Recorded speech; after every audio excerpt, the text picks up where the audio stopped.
ବିକଳିତ ରାଜ୍ୟ ଭାବରେ ଆପଣ କହିଛନ୍ତି ଯେ ସେମାନେ ତାଙ୍କର କୌଳିକ ଏବଂ ସେଇ କୌଳିକ ବୃତ୍ତିରେ ସେମାନେ ତାଙ୍କର ଆଚଳତା ଅଛି।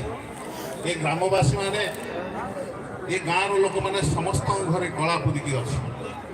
ଏମାନେ ଯେଉଁ ବାନ୍ଧ କରନ୍ତି, ଏମାନେ ଯେଉଁ ପାଟ ଶାଢ଼ୀ ତିଆରି କରନ୍ତି, ଏମାନେ ଯେଉଁ ଗୁଲି ଶାଢ଼ୀ ତିଆରି କରନ୍ତି, ଏ କେବଳ ବୌଦ୍ଧ ଜିଲ୍ଲା ନୁହେଁ, ଓଡ଼ିଶା ନୁହେଁ, ଏ ଭାରତ ବର୍ଷ ନୁହେଁ, ସାରା ଦେଶ ବିଦେଶରେ ଆଜି ତାର ବିଦିତ ହେଇଛି ଏବଂ ସେମାନେ ନାମ କରିଛନ୍ତି। ଏ ଗାଁ ଏକ କଳାର ଗାଁ, ଏ କଳା ସଂସ୍କୃତି ପୁରି ରହିଛି ଏ ଗାଁରେ ଏବଂ ଆଜି ସେଇ ଗାଁକୁ ଲୋକକଳା ଗ୍ରାମରେ ଭାବରେ ଆଜି ନାମିତ କରାଯାଇଛି। ପ୍ରତିବର୍ଷ ସାଂସ୍କୃତିକ କାର୍ଯ୍ୟକ୍ରମ ରଖାଯାଇଥାଏ। ପୂର୍ବତନ ଏବଂ ପୂର୍ବତନ ଜିଲ୍ଲାପାଳଙ୍କର ପ୍ରଚେଷ୍ଟାରେ ଲୋକକଳା ଗାଁରେ ପରିଚିତ ହେଇଛି ଏ ଗାଁକୁ ମହାରାଜ ଆପଣ କିଭଳି ଭାବରେ କାହାର ଉପଦେଶ ଦେଇ ଏବଂ କେଉଁଠି ଭାବରେ ଆପଣ ନାରାୟଣନଗର ରଖିଲେ ଆଜି ସାର୍ଥକତା କରିଛନ୍ତି। ନାରାୟଣନଗର ଗ୍ରାମବାସୀ ଏ ଗାଁ ଆଜି ସାର୍ଥକ ହେଇଯାଇଛି।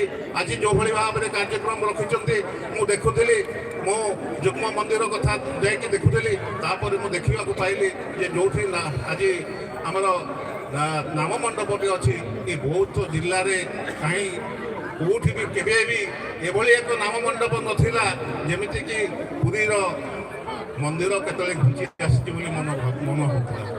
ମୁଁ ଦେଖୁଥିଲି ଏଭଳି ଭାବରେ କୌଣସି ମଣ୍ଡପ ବୌଦ୍ଧ ଜିଲ୍ଲାରେ କେବେ ହେଇନାହିଁ କିମ୍ବା ଅନ୍ୟ ଜିଲ୍ଲାରେ ମଧ୍ୟ ଆମେ ଦେଖିନାହୁଁ। ଆଜି ଏକ ଭବ୍ୟ କାର୍ଯ୍ୟକ୍ରମ କରିଛନ୍ତି। ମୁଁ ନିଶ୍ଚିତ ଭାବରେ ନାରାୟଣନଗରବାସୀମାନଙ୍କୁ ଧନ୍ୟବାଦ ଦେବି। ସେମାନେ ତାଙ୍କର ପ୍ରବଳ ଚେଷ୍ଟାରେ ବହୁତ ପ୍ରକାର କଷ୍ଟ ସହିକି ସେମାନେ ଆଜି କାର୍ଯ୍ୟକ୍ରମକୁ ସଫଳ କରିଛନ୍ତି। ଆଜି ହଜାର ହଜାର ସଂଖ୍ୟାରେ ଏଠି ସମସ୍ତେ ଆସିକି ଭକ୍ତମାନେ ପହଞ୍ଚିଛନ୍ତି। ମହାରାଜ ଆପଣଙ୍କର ଆଦେଶରେ ଆଜି ଏଠି ଏତେ ଭବ୍ୟ କାର୍ଯ୍ୟକ୍ରମ ହେଉଛି। ଏଥିସହିତ ଆଜି ସମସ୍ତଙ୍କୁ ଅନ୍ନ ଦିଆଯାଉଛି। ଆପଣ ତ ଜାଣିଛନ୍ତି ଏମିତି ଏକ ଦାନ ଅଛି ଯେଉଁ ଦାନ ଦେଲେ ଜଣେ ଖୁସି ହେଇଯାଏ, ଜଣେ ତୃପ୍ତି ହେଇଯାଏ। ଯେତେ ସୁନା ଟଙ୍କା ଦେଲେ ମଧ୍ୟ ତାର ମନ ପାଏ ନାହିଁ, କିନ୍ତୁ ଯାହାକୁ ଅନ୍ନଦାନ ଦିଆଯାଏ ସେ ତୃପ୍ତି ହେଇଯାଏ। ସେ କାର୍ଯ୍ୟକ୍ରମ ମଧ୍ୟ ଆପଣଙ୍କର ଆଦେଶରେ ଆଜି ଚାଲିଛି।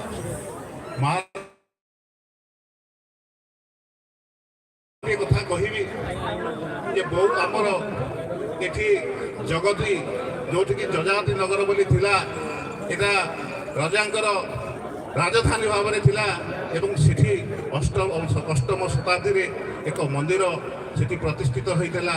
ସେଥିରେ ହର ଏବଂ ହରିଙ୍କର ଯୁଗ୍ମ ମନ୍ଦିର ସେଠି ହେଇଛି। ସେ ଯୁଗ୍ମ ମନ୍ଦିରର ତାତ୍ପର୍ଯ୍ୟ ଏତିକି ଅଛି, ଏତେ ମାହାତ୍ମ୍ୟ ଅଛି ଯେ ଜଣେ ଥରେ ଗୋଟିଏ ସଭାରେ ଜଣେ କହୁଥିଲେ ଯେ ଯଦି ଗୋଟେ ଲୋକ 1000 ବ୍ରାହ୍ମଣମାନଙ୍କୁ ଖାଇବାକୁ ଦେବ, 1000 ଥର ଜଗନ୍ନାଥଙ୍କୁ ଦର୍ଶନ କରିବ, ତିନିଟା କଳେବର ଦେଖିଥିଲେ ମଧ୍ୟ ଗୋଟିଏ ଥର ଯଦି ହରହରିଙ୍କର ଦର୍ଶନ କରିଦିଏ ତାହେଲେ ତାହାକୁ ଅଧିକ ଫଳ ମିଳିଥାଏ। ସେଇ ଅଷ୍ଟମ ଶତାବ୍ଦୀରେ ଯେଉଁ ଯୁଗ୍ମ ମନ୍ଦିର ହେଇଥିଲା, ଯେଉଁ ଯମଜ ମନ୍ଦିର ହେଇଥିଲା ଅଷ୍ଟମ ଶତାବ୍ଦୀରେ, ଆଜି ମୁଁ ତ ଭାବୁଛି ଏ କେଉଁ ମାଳିକାରେ ଲେଖା ଥିଲା ବୋଧେ ଏ ବୌଦ୍ଧ ଏଇ ପାଖରେ ପୁଣି ଆଉ ଏକ ଯମଜ ମନ୍ଦିର ହେଲା, ଆଉ ଏକ ଯୁଗ୍ମ ମନ୍ଦିର ହେଲା, ଯେଉଁଠିକି ମୋ ଆରାଧ୍ୟ ଦେବତା ପ୍ରଭୁ ଜଗନ୍ନାଥ ଏବଂ ମର୍ଯ୍ୟାଦା ପୁରୁଷ ଶ୍ରୀରାମଚନ୍ଦ୍ରଙ୍କର ଭବ୍ୟ ମନ୍ଦିରଟେ ତିଆରି ହେଇଛି। ମହାପ୍ରଭୁ ଆଉ ଦିନେ 2 ଦିନ ପରେ ସେଠି ବିରାଜମାନ କରିବେ। ଏ ବୋଧେ ଆଗରୁ ଏହାର କୌଣସି ପ୍ରକାର ଥିଲା ମାଳିକାରେ ଏବଂ ଏହା ଆଜି ଏ ଗ୍ରାମବାସୀ ଏତେ ଚେଷ୍ଟା କରିକି କାର୍ଯ୍ୟକ୍ରମକୁ ସଫଳ କରିବାକୁ ଯାଉଛନ୍ତି। ମହାରାଜ ଆପଣଙ୍କର ଏ ନାରାୟଣନଗର ଗ୍ରାମରେ ଯେଉଁମାନେ ବି ଆଜି ଅଧିବାସୀ ଅଛନ୍ତି, ଏମାନେ ଖୁବ୍ ସରଳ ଏବଂ ସେମାନେ ଭାରି ସ୍ନେହୀ। ଯେଉଁ ଲୋକ ଥରେ ଆସିକି ଏ ଗାଁର ଲୋକମାନଙ୍କ ସହିତ ଥରେ ମିଶିଯାଏ, ସେ କାହିଁକି ତାଙ୍କୁ ଗ୍ରାମବାସୀଙ୍କ କାହିଁକି ଆପଣାର ଲାଗେ। ମୁଁ ତ ଧନ୍ୟବାଦ ଦେବି। ଏ ଗାଁ ସହିତ ବହୁତ ଦିନର ମୋର ସମ୍ପର୍କ ଅଛି। ସବୁବେଳେ ସବୁ ସମୟରେ ସେମାନଙ୍କ ସହିତ ମୁଁ ଯୋଡ଼ି ହୋଇ ରହିଛି। ମୁଁ ନିଶ୍ଚିତ ଭାବରେ ଏ ଭବ୍ୟ କାର୍ଯ୍ୟକ୍ରମ, ଏ ଭବ୍ୟ ମନ୍ଦିର ଯେଉଁ କରିଛନ୍ତି, ଯେଉଁ ଦିବ୍ୟ ମନ୍ଦିର କରିଛନ୍ତି, ଏ ନିଶ୍ଚିତ ଭାବରେ କେବଳ ବୌଦ୍ଧ ଜିଲ୍ଲା ନୁହେଁ, ଏ ଓଡ଼ିଶାରେ ନାଁ ରଖିବ। ଏ ଆଗାମୀ ଦିନରେ ଏଇ ଜଗନ୍ନାଥ ଏବଂ ଶ୍ରୀରାମଚନ୍ଦ୍ରଙ୍କର ମନ୍ଦିର ଏମିତି ମନ୍ଦିର ଅନ୍ୟ କୌଣସି ଜାଗାରେ ଗୋଟିଏ ପିଣ୍ଡିରେ ଗୋଟିଏ ଜାଗାରେ ଏ ଯମଜ ମନ୍ଦିର ହେବାର ଦେଖିବାକୁ ମିଳୁନାହିଁ। ତେଣୁ ଏଇ ଯେଉଁ ଅଦ୍ଭୁତ ଜିନିଷ ଆଜି ତିଆରି କରାଯାଇଛି।